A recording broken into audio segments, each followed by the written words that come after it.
Well, hello, friends. Mark Holmes here with my buddy Cowboy Joe Boo. And as always, thank you guys for watching, commenting, and subscribing to the Joe Boo Sports Report. Without you guys, this literally doesn't work. Sandman, welcome in the house. Connecticut Cowboys, how are you guys doing? I'm going to let a few guys start getting in here and things. Man, I got to tell you, it's kind of interesting. You know, I am a Dallas Cowboys blogger. Well, wait, hold on. Let me stop for a second. I am a Dallas Cowboy fan. I don't know if I'm good enough yet to be considered a blogger or not. But I am a Dallas Cowboy fan that loves talking about my Dallas Cowboys. I do this channel. I do several videos every day. You know, first thing in the morning, it's Don't Sleep on the Dallas Cowboys, where we get caught up on everything that's happening with the Dallas Cowboys in case something happened during the middle of the night. I am what you could probably term a homer because I'm going to try and find positive news about the Dallas Cowboys. I'll tell it like it is. But I am a Dallas Cowboys blogger. Well, a guy who talks a lot about the Dallas Cowboys. You won't find me on an Eagle channel, you know, on EDP or anything like that, or I don't know. You know, you won't find me on those. Giant channels. Michael, do you know any Giant channels? Oh, there's the stinking New York Giant fan, that new channel. I'll go in there from time to time. Yeah, but he's cool people, though. But yeah, he's cool people, even though his team sucks. I think there's Vape Time. That might be another one that's out there. Redskins. Are there any Redskins YouTube channels? Do you know of any Redskins? I don't know of any Redskin channels. What's his name? How are we doing tonight? Sergio, Joe Boo, Joseph, Billy, Funk, Robert Owens, Marcelo, Eric, Jose. Welcome everybody in tonight. So, this is a Dallas Cowboys channel. But the funny thing is, it's almost like I've got those Eagle fans wrapped around my finger. I say anything, and they come out the woodwork like cockroaches. They tell me, you're an idiot, your hypotheses are wrong, you're stupid, you're an idiot, the Eagles are the best team in the division. We're great, and we're going to just keep winning Super Bowl after Super Bowl. We're going back to back. Okay. Fair enough. You guys won the division, won the Super Bowl. Congratulations. Something my team hasn't done in 23 years. It took yours, 52? So congratulations. You did a great job. But this is a what have you done for me lately league. That thing's over with. It's done. It's a new season. Everybody is 0-0. And what I was pointing out that they took offense to is real numbers. You're an idiot, Mark. Because what I said was, chances are you guys are not going to win the division. Because if you take the last 6 seasons of the NFC East, so don't go back and say, by your hypothesis, the Jets are going to win the division. No. That division, if you're the New England Patriots, you're going to win the division. That's it. It's done. That division has nothing to do with the NFC East. The NFC East has not had a repeat championship team since the 2003 and 2004 season. Every year, it's a new one. Even though the Giants won the Super Bowl 2 times, they did not repeat the next year as division champions. And here's where it gets really, really crazy. And I was driving to work this morning because here's what I do. I love working out in my backyard or my workshop or driving to work because it gives me time to just start thinking and running things in my head. And then, say, wait a minute, is that right? And I'll start looking it up. And I thought about it because we're going through and we're talking about how great the Eagles are. Best managed team in the division. Best quarterback with Carson Wentz. Just won the Super Bowl. With the exception of the Super Bowl part, I felt like it was deja vu of the Dallas Cowboys last year, the year before. Because you guys say, hey, we got it all together. Great coach, great team, great quarterback, just won the Super Bowl. We're going to continue. Did you honestly believe going into the beginning of last season that the Giants, thank you, Brian, from SoCal, I still have yet to catch up on all the super chats and stuff, but I will go through from the trip, get them all in there, we'll start doing some more drawings. Life has just been crazy getting back from the trip, just beginning to get my voice back. But going into this season, everybody talked about the Giants being the best team in the division and the Cowboys being built for the long haul. Best offensive line in football. Best running back, stud young quarterback, up-and-coming defense. But it was the Eagles who won the division that were 7-9 the year before. Nobody was talking about at the beginning of the year that the Eagles were the best run team in the division. And if you say so, Eagle fans, you're a damn liar. Turned it around. From worst to first. But then I started thinking about it because I remember we were 8-8, 2013. Jason Garrett on the hot seat. Boom. You know, we come back through and start playing well. But I started looking at this, and it turned out every year but one in the last 6 that the team that was in the basement won the division. And you could say almost every year that the team that won the division, with the exception of the Redskins, the Redskins won in 2015 by default because everybody else just sucked.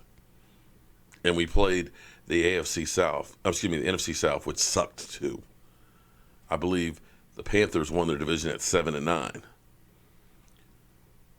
But take a look. Giants won the Super Bowl 2011, 9-7. Beat New England for the second time in the Super Bowl. The Skins were 5-11. Did you think that the Skins were going to win the division the next year? 5-11? They drafted RG3, which they gave up 3 number ones and a second to get him. All of a sudden, boom. Mike Shanahan's the coach. 10-6 wins the division. End of that year, everybody thought the pistol offense and RG3, that is the new NFL. RG3, the Redskins had the quarterback for the next 10 years on the roster. How are you going to stop him? I remember seeing DeMarcus Ware standing there flat-footed because he didn't know what to do, and RG3 just blew right past him.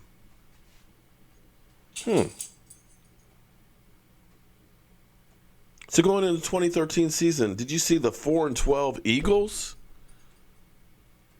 winning the division at 10-6? I didn't. Because all the talking heads are talking about, the Redskins, the new way of doing things. So the only year that it didn't work out that the worst team ended up getting the division next year was the 2013 season. The Redskins were 3-13. And they pretty much repeated at 4-12 the next year. But 2014, we won the division 12-4. We were a catch-no-catch away from the NFC Championship game. Going into the next season, everybody talked about, Tony Romo, Des Bryant, the window's closing soon. This will be the year, and what happens? We lose Tony Romo, and we go down the toilet. And the 4-12 Skins won the division. I couldn't believe this stuff as I actually started looking at it. The team that's been in the basement 5 out of the last 6 years has won the division the next year. So then, of course, we were in the basement at 4-12. Came back, bam, 2016, rookie quarterback, Zeke Elliott, best offensive line in football. Everybody was talking about the new dynasty of the Dallas Cowboys. And what happens? The 7-9 Eagles go to the Super Bowl and win. So I'm hearing all of these Eagle fans that are out there defending their team. Mark, you're an idiot. You don't know what you're talking about. You're just a hater. I'm not hating. I'm just telling you what's the facts. Right here. Look them up. Look them up. That's the numbers. Maybe you'll buck the trend. It's not about hating. That's the realistic numbers. Don't argue with me. Argue with the facts. Now, maybe you guys will not be that one. But there's many reasons why that happens. Think about it. Eagles, you played until February. You're practicing. You're playing. Tyron Smith started healing up the week before week 16. Shut it down. He got 6 weeks of time to heal his body ahead of you. Eagles, you're Super Bowl champions. Everybody's gunning for you. They're worried about you. Nobody's worried about the New York Giants right now. Oh, they got Eli. Man, they don't have an offensive line. They sneak up on you. They change things up. And lo and behold, with a slightly softer schedule because they're not playing the division leaders, they play better. It's a natural progression of things. Take a look at the beginning of this season. If I had said to you that Seattle, Dallas, New York, and Green Bay weren't going to make the playoffs, you would have said I was crazy and don't know what I'm talking about. Right? The fact is, they didn't. So when we look at the Eagles, yes, you're Super Bowl champions. Yes, you got a good coach. Yes, you got a good team. But it's hard to stay there. And you're going to have to buck the trend to stay up there. And I'm not, and again, the arguments that I'm getting from people are, you don't understand, we got the best quarterback in the division. Well, arguably, people said RG3 was the best quarterback in the division. Right? He went down the toilet the next year. Arguably, you could have said 2014, Tony Romo was the best quarterback in the division. What happened? We went down the toilet. You could have said that Super Bowl MVP Eli Manning was the best quarterback in the division. They didn't do it. I know Lieutenant Mathers is like, come on, man. No, if you want to argue with the facts. This is the facts. I'm not making this up. Oh, Jackie, thank you, man. I'm so happy. You make my day every time I see you and stuff. But just look, I'm just saying, listen. With RG3 running that team that went from 3-13 to division winner, you could say that RG3 was the difference maker. RG3 didn't have the touching passes that Eli Manning didn't have the interceptions either. But with his legs and being that dual threat, that was something that teams did not know how to deal with. It's going great, LG. Haters gonna hate. But here's what's funny about this whole thing. I am a Dallas Cowboys vlogger. It's a Dallas Cowboys channel. Why do you Eagle fans care what I have to say about your sorry team? No one else cares. That's what I understand. I don't care what EDP says about my Cowboys or any other non-Cowboy channel has to say. I don't even go there. Why is it that you're looking for validation from me? It shouldn't matter. And here we go. Here we go with Steeman Willie Beeman, Eagle Troll right here, who talks about my quarterback. You know what? Let me go through, and I'll give you the numbers, okay? Because this stuff with Dak Prescott needs to stop. Because you guys are not very well informed. Dak Prescott is the most scrutinized quarterback in the NFL. Yes. Did he miss some things last season? Yes. Can he be better? Yes. Will he be better? Yes. But he is not garbage like you guys seem to think.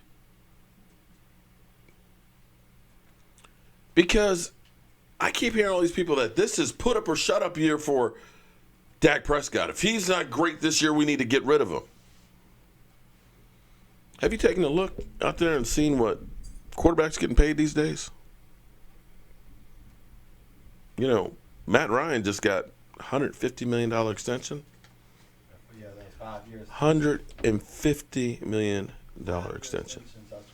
Do you know what he had last season? He had 20 touchdown passes and 12 interceptions for a 91.4 rating.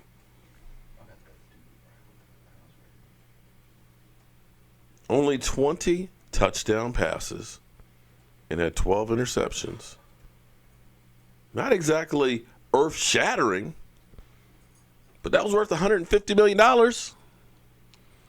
And you could dare argue that he has been Tony Romo in his career, with the exception of going to the Super Bowl against New England. Although, watching that Super Bowl, I felt like I was watching the Cowboys because they had that big lead, and instead of running the damn ball on first down, they didn't. And kicking the field goal. Yeah. That was the Dallas Cowboys move all the way. Let me see. E2, how you doing tonight? Can you hear me? Yeah, what it do, y'all? E2 Blue checking in. Man, I'm actually, I've had some haters on me all over the day, man. How you doing tonight, man? And I'm good. I'm blessed, brother.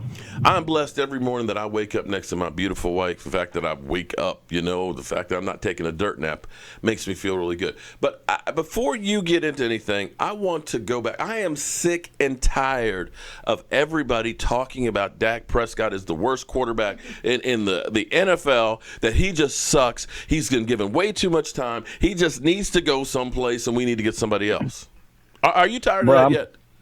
Bro, I'm so tired of it. I stopped even responding to people that keep saying negative about him. But and look, I said this before, and I've said this to a lot of my subscribers as well, and I know a lot of them follow you too. So I'm saying, and I'm going to say this one more time, and I'm not going to say it again. Dak Prescott, and this is no excuse, Dak Prescott was a fourth-round pick. I was like, people forget that when he came in and saw all the great things that he did year one, they kept forgetting that he wasn't ready. He had You're breaking up on me. Telling him what to do. You must be in a bad zone there, Hoss. And I'm going to get into that in a minute, why I'm afraid about that. But 2 reasons. One, you're breaking up, man. But while he get him in a better cell zone, can you hear me? You're kind of breaking up, my man. Okay, I think I've lost him. Okay. Here's the thing. Can you hear me? You're kind of broken up. Can you hear me now? You're broken up. I'm still here. Hold on. I'm at the desk. Okay. All right, see if you can connect it. All right, let's just look and compare him to some other quarterbacks that are out there. Okay. Now, Steven Willie Beeman, screw you. He's not interception prone. Let's look at Cam Newton. Cam Newton.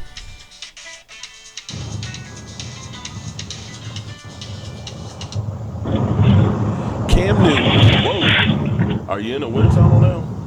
Yeah, I'm here. Okay, there you go. All right, so let's just. I'm here. Can you hear me? Yeah, you sound like you're in a wind tunnel. Okay. Oh, wow. There you go. Okay. All right, let's just, for example, look at Cam Newton.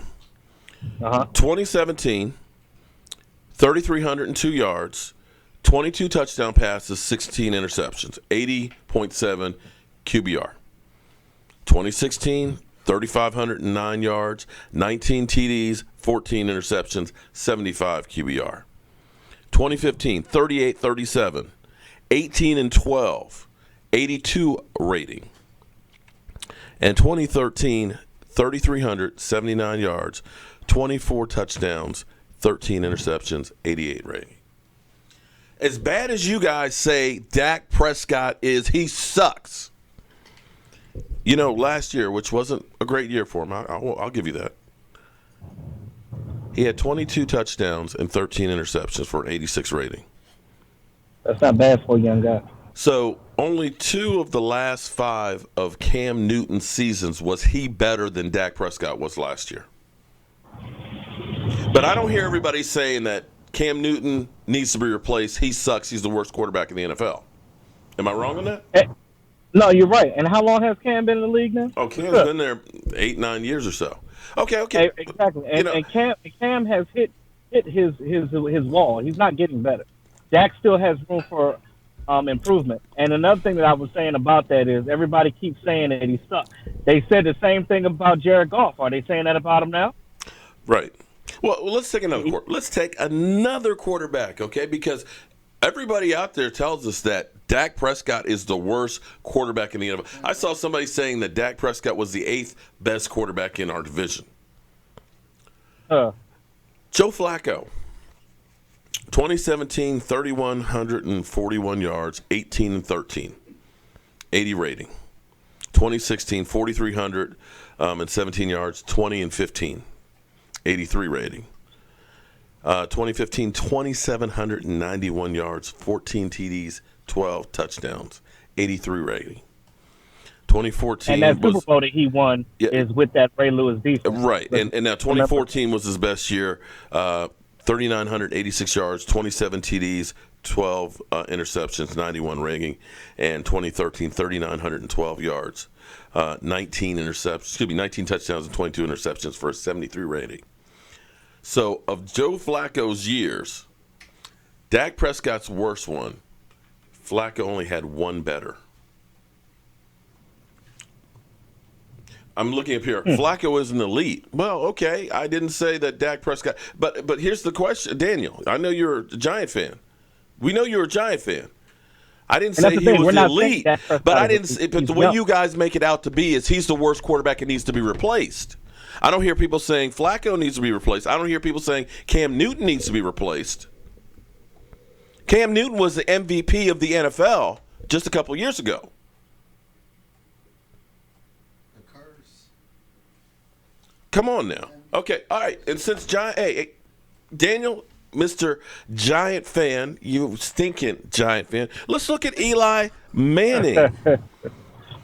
Eli Manning, last year, 3,468 yards, 19 TDs, 13 interceptions, 80 rating. Dak had more touchdown passes in his worst year. The year before, 4,027 yards, throwing, of course, to Odell Beckham, 26 TDs, 16 interceptions, 86 rating. 2015, 44 and 4,432 yards, 35 and 14, a 93 rating. Best season he had. The year before, 44, 10, 30 and 14, another really good year, 92. So when we start looking at this, Dak Prescott's the year before was 23 and 4 with a 104 rating. None of these guys have had a rating in the 100 ever. These 3 veteran quarterbacks never had a single season where they rated higher than a 99. But everybody out here, Dak needs to go. He's the worst quarterback in the NFL. And this is my thing. Who the hell else you gonna get? Who you gonna get? When a Sam Bradford's getting a $20 million paycheck. Exactly. But Sam Bradford's not gonna make it through the season because he's gonna get injured again. Guaranteed. What's Matt Ryan's record? Take a look at Dak Prescott. 2 years, he's got 22 wins.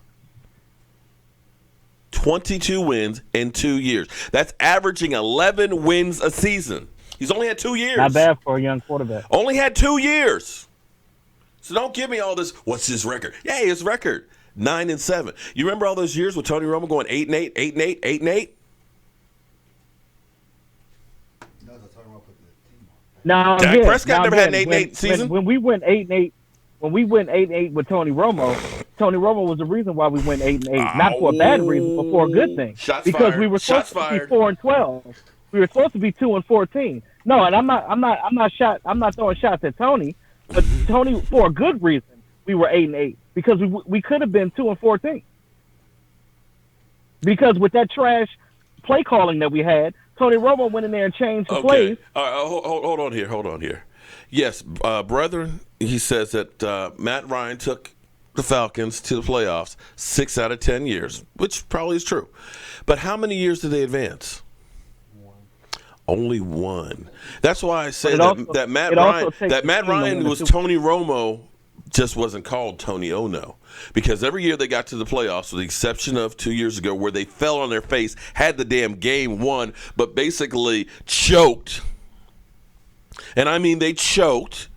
Nobody's been up that big in a Super Bowl and lost it. He was Tony Romo because they always lost the first round of playoffs.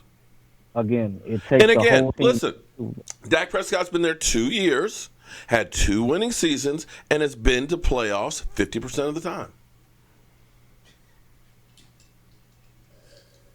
Can you say that Tony Romo did that 50% of the time he went to the playoffs?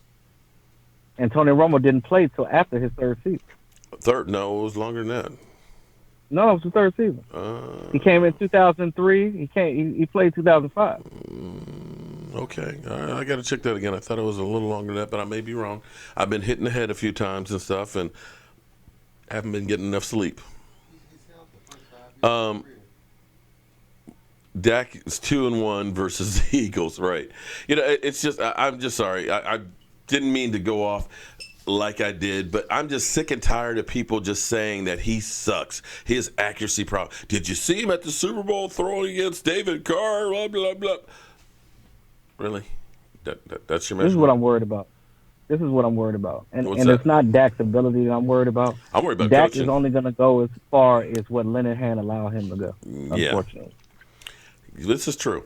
Now, because if he sits here and he calls these weak plays and he coddles him and doesn't let him do the things that he can do and the things that he did at Mississippi State. I'm tired of people keep saying he can't throw deep. Did you not watch what he did at Mississippi State? Did you not watch him take a team to a title that he didn't even have a team around it? He took a bunch of scrubs and won with them. How about wait? Again, it all comes down to coaching. Here's the real measurement right here. Let's just look at the season before. Okay, I mean, just the team pretty much was the same, with the exception of Darren McFadden was replaced by Zeke Elliott. And even with Darren McFadden, who didn't start till week 3 or 4, was still the 4th leading rusher in the NFL. Same offensive line, right? Same wide receivers. Yeah. Same defense. What did we do in 2015 without Tony Romo? I guess I lost him again. We won 4 games. 4. Hello, can you hear me? Yeah, you're kind of coming in and out. I was saying in 2015, without Tony Romo, we won 4 games. We lost Tony Romo again, 2016. Dak comes in. Everything else is basically the same with the exception of Zeke Elliott, who picked you up about another 500 yards rushing. But we go 13-3. 13-3 from 4-12. So clearly, he had to have something to do with it because you had the same team the year before that couldn't bust a grape. Right? Yeah. Yeah. And everybody kept saying, okay, Brandon Weeden was on his team, 2 seasons? Yeah. He knew the playbook. And Yes. he went to the Texans and did he not take them to the playoffs? Yeah, he did. Won 2 games for him. And see, this is the thing. And this is why I said it goes back to coaching. There's no way that you have – and I'm not saying – and don't kill me, guys, when I say this. Brandon Weeden is not a terrible quarterback. It's just that he was in bad systems. Now, when he was with us, same thing with Matt Castle. Matt Castle did well when he was with the Patriots. So how you come to us and all of a sudden I think you can't bust here's actually where the problem was, and this seems to be the Cowboys' problem in general, is the Cowboys basically have one system, and you're going to play that system just like that. Yeah. So when Tony Romo went down, they were still running the same system, knowing that Brandon Weeden didn't have the same tools. Brandon Weeden could not go and throw to his left to save his life. And every time they would have him go to his left, I was like, no, don't do it. He would throw a pick. And yet they still kept doing it. And that's the one thing I wonder about this team because, with Ryan Switzer being traded. Because they also sorry to cut you off, but they didn't allow them to be veterans because these quarterbacks know how they play. And it's sad because they're like, all right, I have to sit here and play to what they want me to play. This is not how I play. So I'm going to sit here and I'm going to be trash because it's not to the way that I play.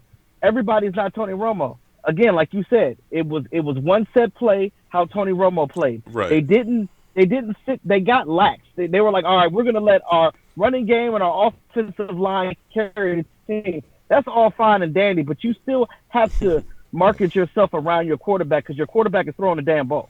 Right. And the other thing, too, people don't take into consideration as well, because when you look at coaching, Tony Romo made a lot of plays out of nothing, running for his life, buying more time and things, and throwing guys open, okay? They weren't designed to be doing a 360 from J.J. Watt to buy some more time, get outside, and find somebody open. That shit that he ended up doing, that was all Tony Romo. And that's why it ended up being that, it was high risk, high reward. It might be a 50-50 ball where it might be an interception, it might be a touchdown, or who knows what it might be. But that was Tony Romo's game. Dak Prescott is kind of like a surgeon trying to cut you up and find the open guy.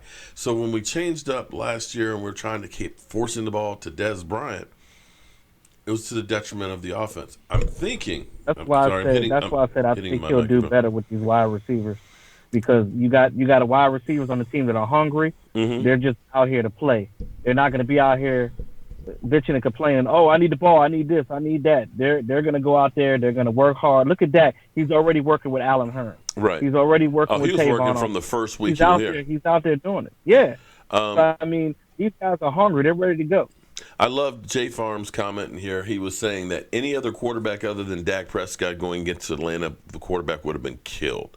We know Tony Romo would have been carried off in a stretcher with the pressure and the hits that Dak Prescott. The fact that man made it through the game, and it's a travesty that the coaching staff didn't decide we're either going to give him some help, with the tackle, Chaz Green, or we're going to get our quarterback out here because we just lost this game. But with that, you also want to make sure that you got your ducks in a row. They got Connor Williams, get him in that spot, fit him where he can, whether they put Lyle back to guard or keep him at right tackle because I think he's better. I think he's better at guard, but he seems to be good at either one. Now, if he wants to stay at right tackle, so they keep him there. They get Connor Williams there. They got these guys, Fleming and Marcus, to back up. Well, yeah, we've got depth. I got to be honest with you. But you got to keep Dak upright because if he keep taking hits like that, he will end up like a Tony Romo. Right, I agree with you. Damo says that Noah Brown that they're going to be moving to tight end. I actually heard that myself earlier today too, which I think. What do you think about that? See, this is the thing. They keep experimenting with stuff, but like you're not an experimental type coaching staff. Like you're too conservative to be sitting here trying to be Frankenstein. You can't do that. You're not Sean McVay. You're not Doug Peterson. You can't do this. Well, stop it. In some respect, I think they've actually stunned the growth of some guys because when you looked at what they've done with Byron Jones, flip-flopping around, I think he would have been better being just a straight quarterback. You're going to see a better Byron Jones this season. Guarantee it. Let's hope so. But that also brings up the point of, like, Ryan Switzer. He kind of went through and said, look, they ended up trying to get me to do things that I wasn't good at, instead of using things. They were basically, and it makes sense now, they were trying to turn him into like a Lance Dunbar as opposed to being a slot receiver. Yeah, man. I'm trying to understand. He's more like a Cole Beasley than he is a Lance Dunbar. And that's one of those things that you're talking about them doing experimenting. So you're trying to take Ryan Switzer. He's been a great punt returner, but he is a slot receiver and turn him into. Look at what he did in North Carolina. That's what I'm saying. All you have to do is look at what he did in North Carolina. He caught deep passes. Like, yes, he may be short, and yes, there's certain things that you have to tweak in the NFL because you're playing against bigger, stronger, faster players. But again, utilize him to his strength. Stop trying to make a guy something that he's not. And then wonder why he's sucking, and they'd be like, oh, we don't want him anymore. He didn't work out. Because that was your fault. Yeah. Well, the question then is trying to make Trayvon Austin into that guy. That's another one of these Frankenstein's monsters here. Well, Tavon's always been that type of guy. You know what I mean? But I think that Tavon is a little more structured to be that type of guy Mm-hmm. that they're trying to make. Right. He can do what Ty Montgomery did and switch up and be running back and then come outside and play wide receiver. He can do that. I believe he can do that. Damo, thank you very much for the super chat. Like I said, I'm going to get all those things together by Friday. Promise you, by Friday we'll have that stuff together. We'll be doing another drawing then. Yeah, that's one of those things that kind of wonder because to me, a coach has to recognize I have a system, but if I don't have the guys for the system, I got to look at what the guys have. What can they give me that I don't normally have? And maybe I have to change and cater a little bit to their strengths instead of trying to force a square peg into a round hole. And that's where I think a lot of times our Dallas Cowboys coaching staff does. That we just say, this is the system, this is what we're going to run, we don't care who's here. And because I've said this before, Jason Garrett is so damn stubborn. Mm-hmm. Stop being stubborn, stop being so conservative, and be open for change, bro. Right. Like, when these players are trying to tell you, hey, maybe we should do this. Yo, listen sometimes. You know what I mean? Like don't just sit there and shut them down. And I understand Dez was doing too much, but when when other players are complaining and saying this, you know it's not just the players. It's something going on. And you can see that a little bit of that in All or Nothing. There's some of the players wanted to say something so bad, and it's like some of them were afraid because it's like, well, I'm not getting cut. Fuck that. You know what I mean? But so I mean, it's like you're stuck between a rock and a hard place. And then, but the problem is when you do that, you start losing your players, and then they're like, I don't want to play for the Dallas Cowboys, and that's ultimately why Orlando Scandrick was like, I want to be released. I'm tired of this crap. Yeah. And Bryce Butler as well too.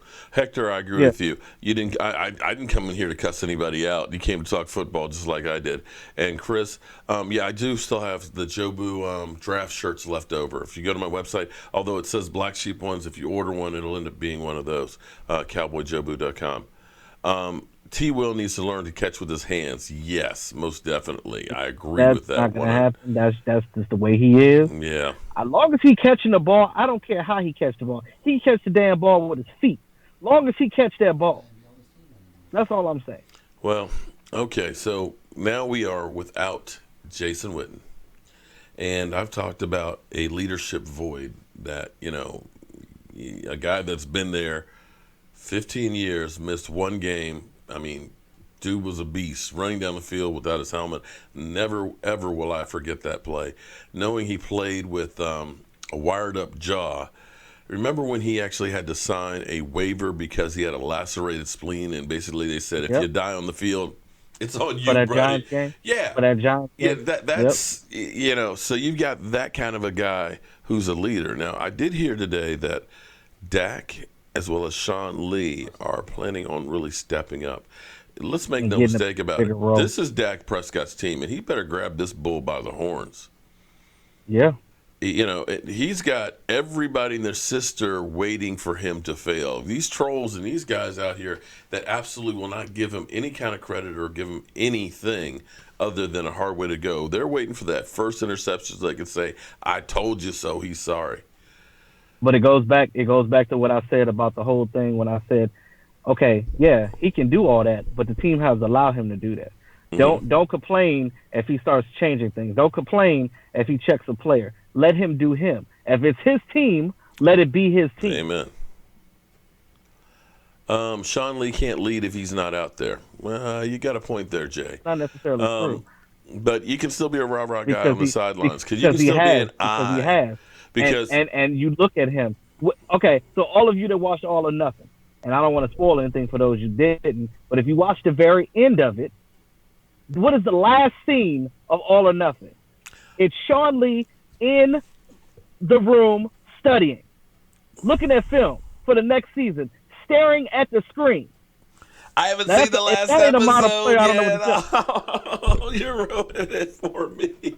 Oh, with that, Joe Boo needs a refill. If we can get the locker open. Okay. Shame on you, Mark. Should have been seen that. Man, you know how busy I am. I was supposed to be over at your house this weekend trying to get your squared away, And I done got beat at about it. Where's Mark? I was like, he's coming on Wednesday. Yeah, so don't give me this. Well, you didn't see All or Nothing. Okay, well, you want your house fixed or not, dude? Hey, I'm not complaining. I'm just saying. But I know the wife is. Hey, I know how that you works. know how that goes. Um, You know how that goes. But Hector, I'm glad you enjoy the show, man. We always come here talking football, and even when we talk with idiot Giant fans like Daniel here and stuff like that, or some of the Eagle trolls and stuff like that. That's the great thing about football is we can still talk trash and still try and respect each other and stuff. But on the real, Supposed to be. I actually feel good about this team for a couple of reasons. With as bad as everything, I mean, we had so much stuff. I mean, I hate to say Stephen A. Smith, but Stephen A. Smith said, whatever can go wrong will go wrong. And it seemed like everything did go wrong. In the 2 episodes that I did watch of All or Nothing, you could see that Zeke Elliott was checked out. Zeke Elliott just was not there. And you could see that this whole team had everything planned to, we're going to run Zeke, we're going to run Zeke, we're going to run Zeke, we're going to run Zeke. And when we're done that, then we're going to run Zeke. And when you were watching them and Zeke against Denver couldn't get anything going, it was just kind of like, what do we do now? There's so many they things. looked so dumbfounded. And there's so many things they could have done differently, man, to change the outcome of that game, but they just didn't. They didn't make the adjustments. They were man. just like, you had Brian Switzer right there. You didn't even put him in the freaking game. Like, it blows me to no end when I see stuff like that. And I'm an average Joe. I'm a fan just like all of you guys. But when I sit here, and I've been a fan all my life. Amen. Preach it, brother. Preach it. When I sit here, I'm originally from Indiana. Like I said, when I was in Indiana, there were no Colts. Right. So my family was either Bear fans or they were Cowboy fans. Amen, I followed brother. my uncle at 3 years old, and I've been a Cowboy fan ever since. And I'm going to tell you, ever since I have known about this team, ever since Jason Garrett got on this team, as far as being a coach, it's just the same thing ever again. They keep saying, "Oh, let's do this, let's do that, fight." Well, fight my ass. Because if I see one more, like, I'm tired of finish the fight or something, I'm gonna choke somebody. Finish the coaching. Yeah, coach better. Yeah, and you know what I can't wait to see is, okay, this feels like deja vu to me right now, because this was last summer where I had so many damn Giant fans that were just talking about how they kicked the Cowboys' ass twice. We're going to the Super Bowl and everything else. And then once they lost, we didn't see it. The way I've got these Eagle trolls that are out here right now, oh, man. You better not They're lose. on my channel. Huh? They're on your channel too? They're on mine too. Like I said, do you go on Eagle channels talking trash?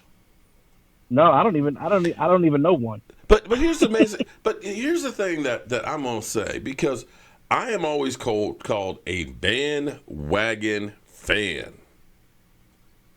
Okoye said I'm a fair weather fan. Same thing in my book, but whatever. I got Joe Boo T-shirts from 2012 to 2018, and I wear them every day. Now they don't. First of all, look at your look. I don't know how I'm a bandwagon fan. All you got to do is pan the camera around your damn man cave. Everything you say, stuff look, from like this, like Super Bowl. What is it? Super Bowl like 10? Like, dude, copyrighted 1983. Okay, 1983. Okay, was my dad's. Still works too, by the way. 1983. So, I get told that I'm a bandwagon fan. But I got to tell you, I'm seeing Eagle fans now that I've never known were Eagle fans. You know what I mean? I'm seeing them on cars. I'm seeing Eagle jackets. I'm seeing Eagle hats. I don't remember seeing. You already know when you win the Super Bowl, especially because they got their one. You already knew that bandwagon was going to be heavy, bro. Yeah, if anything, a lot of y'all are actually jumping on the Eagles bandwagon. Seriously. Win, lose, or draw. 8-8. 1-15. I was still there as a Cowboy fan. Hey, you know what my greatest moment, did, Mark? That video. I don't know who it was. You remember that? I know you remember it because I was laughing like hell. I saw your video. You were out somewhere with an Eagle fan, and you took his flag and threw it off of a bridge or something. You were like, "Fly, Eagle, fly!" That was the most hilarious thing I've ever seen in my life. He worked with me, man. I was like, dude. I said, "Look, man, I want to high five." I wanted to high five you when I Yeah, saw that. he's I up was there. like, bro, Yeah, but I'm like, man, take this shit out he's of like, here. Get away from fly, me. Eagles fly. Yeah, but it's all fun, man. That's my Oh, buddy there. But you know how it is, man. You kind of get hit all the time and stuff with this. But I mean, truth be told, congratulations to you, Eagles. You now understand what it feels like to be a Super Bowl champion, and I'm happy for you that you finally know what I felt 5 times. and we also have to be mature enough to look at it like this. Yes, we all banter, we all talk Mm-hmm. crap to each other, but at the end of the day, we still have to have some humility and understand that, like, look, none of us get paid by the team. Nobody should be fighting over none of this because it's not that serious. You're not getting paid by the Right. team. It's not that big. When people start, It's going true. in on people and start saying racist stuff and all types of stuff is unnecessary. None of that stuff is needed. You know what I mean? Like, you can Yeah. talk crap without disrespecting another person. Amen to You know what I that. mean? Yeah. And Now I've kind of led this whole thing tonight here from the Dak Prescott and everything else with the Eagles.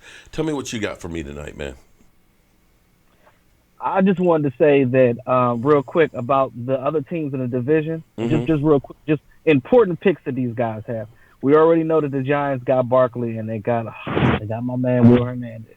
Yeah, Now, that's going to help them on that who knows offensive what they're line. going to do with Barkley? I mean, Will Hernandez can't block by himself, but I mean, the Giants have definitely done some things to help their team out.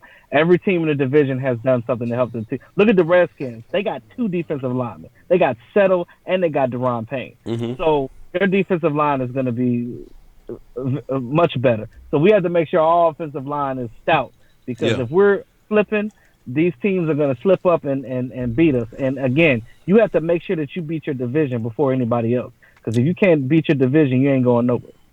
Well, one thing you can say that we have done under Dak Prescott is we've been winning our division.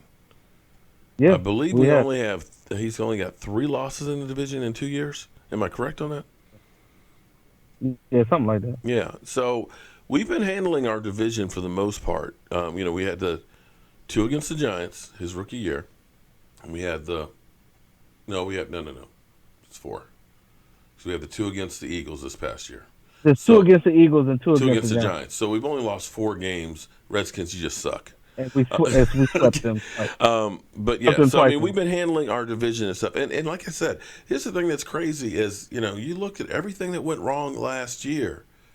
We still were 9-7. It wasn't like we went 4-12. You get a couple of things to go right.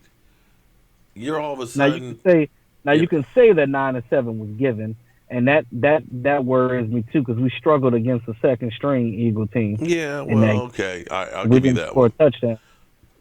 I'll give you that one. But But there's some other games we should have won, like those back-to-back where we scored 30 points at home. That Falcon game should have been a win. Yeah.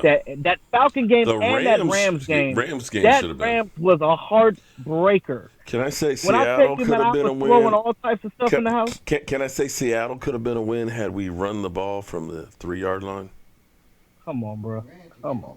I mean, I'm just saying that with all of that, you could have looked around. Look, if we had a backup linebacker for Sean Lee, we wouldn't have given up an extra 100 yards a game. If we had a backup tackle for Tyrod Smith, or if Ryan Switzer hadn't fumbled against the Rams, there's so many things you could say that if one of those things were different, we would have been 10-6 and in the playoffs, even with Zeke Elliott suspended for 6 games. Now, I feel like Zeke Elliott, maybe he finally gets it. And I don't want to be a negative Nancy because I'm never that. Uh-oh. But I feel like even if we would have went 10-6, I don't know how far I don't think we would have have gone. gone. We wouldn't have. The way we were playing, man. Yeah. We would have went out the first round. True. And I hate to say that, but True. But I'm realistic. Here's the power. Okay, for one. Okay, we're going to be in the playoffs next year.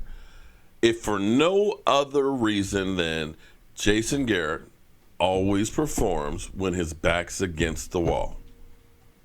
Every time, and that's why he's been the coach for 7 years. After 8-8, when everybody said he's on the hot seat, we're taking away the play calling from him. It was the edict that this is your last year. And what happened? 2014. I'll give you a 13-3 season. Right. Then we go down the toilet, and everybody starts whispering again, well, wait a minute. You only won 1 game without Tony Romo. this might be Jason Garrett's last year. What happens? Boom, Dak Prescott comes through, saves his job again. So here we are again with Jason Garrett on the hot seat, so to speak, kind of whispered. He's kind of on the hot seat because he's got 2 years left on the contract. And you never go into a season with a coach on the last year of a contract. He's a lame duck. So it's either shit, excuse my language, or get off the toilet.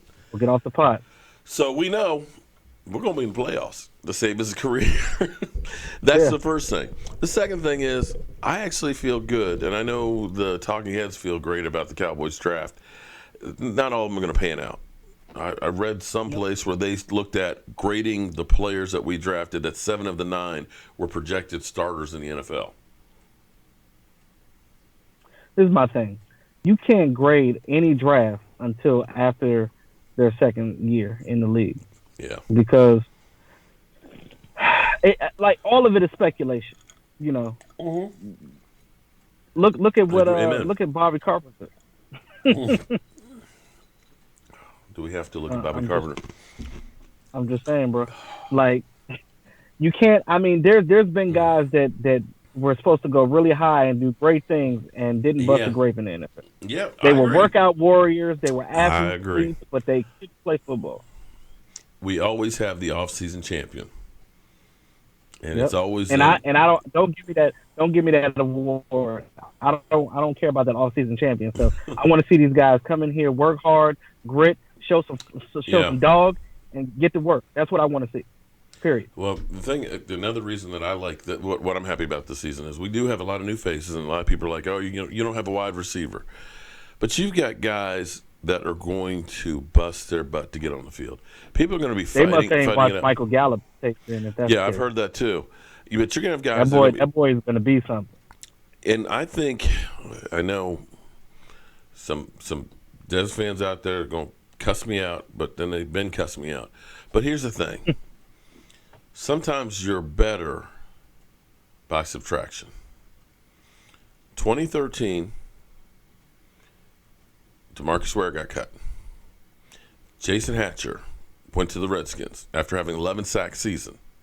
Sean Lee tore up his knee. That season, we were 32nd in the NFL, one of the worst defenses in history. Now, you go through and say you lost Sean Lee. We know what Sean Lee meant to that defense this year. DeMarcus Ware, cornerstone franchise, and Jason Hatcher, 11 sacks.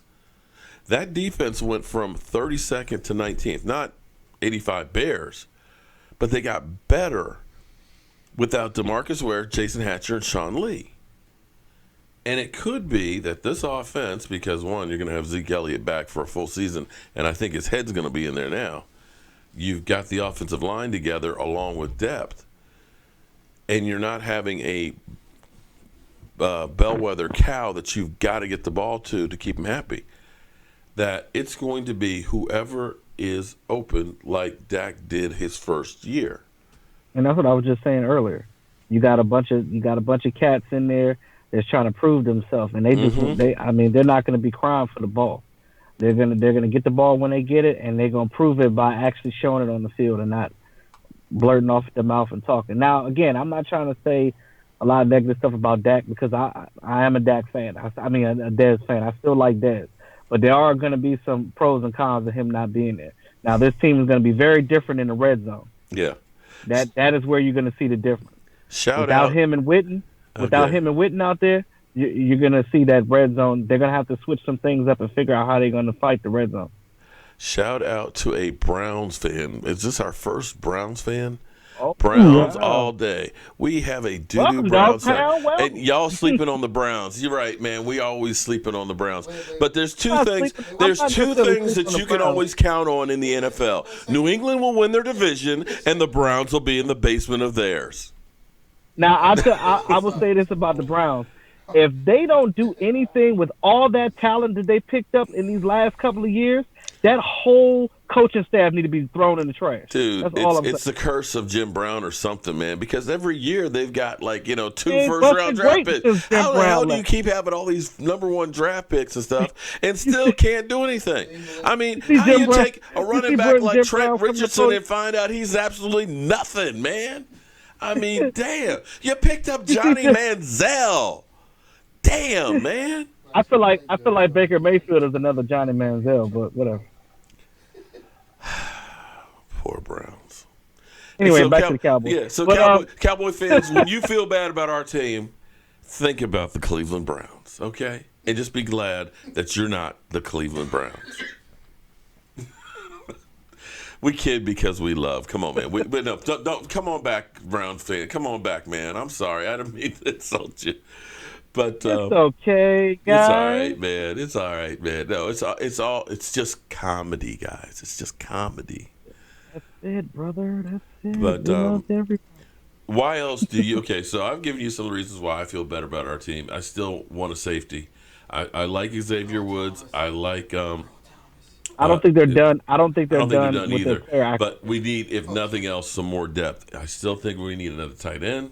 Kobe Feener is out there, just cut by New Orleans, and ain't Gates still out there? Yeah, Antonio Gates is still. Yeah, Gates is there. Although he's kind of long in the tooth. I mean, that's kind of slightly better version of maybe Jason Witten at this point. Yeah. I wouldn't mind Kobe Fleener. I mean, Kobe Fleener hasn't been the best, but I mean, I feel like he's on like that Austin Hooper level, where like he can do something for you depending on what scheme he's in. We'll see. Browns, I'm hoping that you will surprise the NFL, because if you guys win more than 6 games, it'll be a surprise in the NFL. But no, I would honestly. If they mess around and hit a Jacksonville Jaguar where they just turn everything around, all of a sudden you're like, damn, they're going to the playoffs. And that goes back to my original thing where I was telling everybody that 5 of the last 6 champions of the NFC East have been the team that's been on the bottom. Nobody thought that the Rams were going to do anything this past year. Nobody thought Jacksonville was going to do anything this past year. So, Eagles fans fly and, enjoy this and stuff. But, you got some tough road ahead of you, man. It's just the way it is in the NFL. And it could be finally, after all these years, that it could be the Browns' year. You never know. Stranger things have happened. When you look at that team. It better be. Think about it, though. Because that coaching staff won't go bye-bye. Cincinnati is – I still can't believe they kept Marvin Lewis. They are a disaster. Baltimore, Joe Flacco is not. I mean, Joe Flacco should be talked about like Dak Prescott is, and they're not in the best of shape right now either. The Steelers, Joe Flacco, Big Ben is the only thing you really got. Type of quarterback. Yeah, Joe Flacco is that type of quarterback. Browns could sneak up on some people. They did have a good draft. They had some good free agents. They got some wide receivers. You never know. David Njoku, he's gonna be something that they use him right. Yeah. So, good luck to you, man, and appreciate you coming onto the channel. I mean, it's got to be hard coming on the Dallas Cowboy channel, but we appreciate it, though. But with that being said, we got 2 minutes left. Everybody, if you don't know who this is one of my road dogs, E2 Blue. Thank God he went with us, man. We had a blast. Thank God he helped us drive, because coming back, I was spent. I didn't do my share of driving on the way back. I'll be honest with you. This man right here is my best buddy. That's why I gotta go over and take care of his house for him. But E2 Blue knows his guys. He's been working and busting his butt off, so make sure you subscribe to him. Tell him where to find you. You can find me at E2BLU, no E at the end. That's E2BLU Entertainment. Dak will not be benched. Jackie, who said that Dak Prescott's going to be benched? For who? That's what I'm like. Prescott's not going to be benched. The hate for Dak Prescott, man, it's just unbelievable. Please stop it. Dude, they're going to have egg on their face when they see Dak doing some great things. You know what? I think Dak is going to take this team and it's going to run with it. Yep. I just feel that, man. I just pray that the coaching staff does their part. If they do their part, then Dak will be great. I'm all in. Hey, Johnny, I can't take Joe Boo's shot, man. That's Joe Boo's rum, man. It's very bad to steal Joe Boo's rum. Seriously. But with that being said, guys, it is on 10 o'clock. I got to get up and go to work and everything. The time always flies by when I'm here with you guys. But, whenever there's some news on the Dallas Cowboys, we'll be sure to bring it to you, with our certain spin, of course, with me in here, because you never know where I'm going to be doing a video. One of these days, I'm going to get caught with some breaking news when I'm sitting on the toilet and just have to get it out. Okay. But hopefully that won't happen. But if there's news, I'm getting it out to you guys. Thank everybody for the support. I am still trying to get caught up from the on work and everything else. Everybody who did a super chat tonight, you're added to everybody who did super chats while we were on the trip and everything else, and we'll do a drawing on Friday. With that being said, I'll see you on Friday. I'm Mark Holmes. This is my buddy. All right, my man. What'd you think? Oh, pretty good, man. Pretty good. I couldn't see the comments or anything because I'm on my phone, but yeah. Were you driving home? Yeah. Well, I pulled over. Oh, okay, man. You know what? These people with Dak Prescott, man. I'm sorry. That's like I just want to say fuck y'all. No, I mean, because I'm sitting there and you start looking at the statistics of other quarterbacks. It's like nobody's getting scrutinized like that. It's like, is this shit real?